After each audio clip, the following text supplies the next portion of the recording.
যুগ যুগ ধরে পুরুষের স্বভাবের মধ্যে এটা ছিল। ইদানিং কালে আইসা আমরা বেশি বেহায়া হয়ে গেছি। নয়তো এই পৃথিবীর ইতিহাসে এটা যে মানুষ তার মাহারাম, মানুষ তার স্ত্রী, কন্যা, মা, বোন, তাদের ইজ্জত, তাদের সতীত্ব, তাদের সম্ভ্রম, তাদের পর্দা, তাদের আবরুর হেফাজতের জন্য পৃথিবীতে হাজারো পুরুষ জীবন দিছে, জান দিছে, কিন্তু ঘরের মাহারামের, ঘরের অন্দর মহলের নারীর ইজ্জত সম্মান বাইরে বিক্রি হতে দেয় নাই। এটা পৃথিবীর ইতিহাস।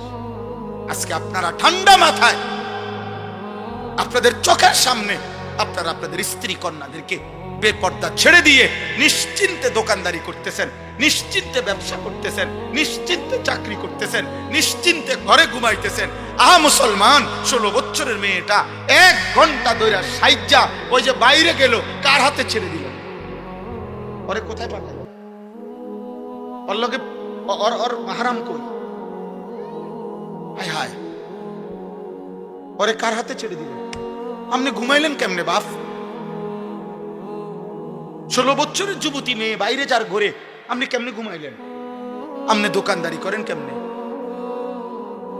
আপনি চাকরি করেন কেমনে? বলেন কি?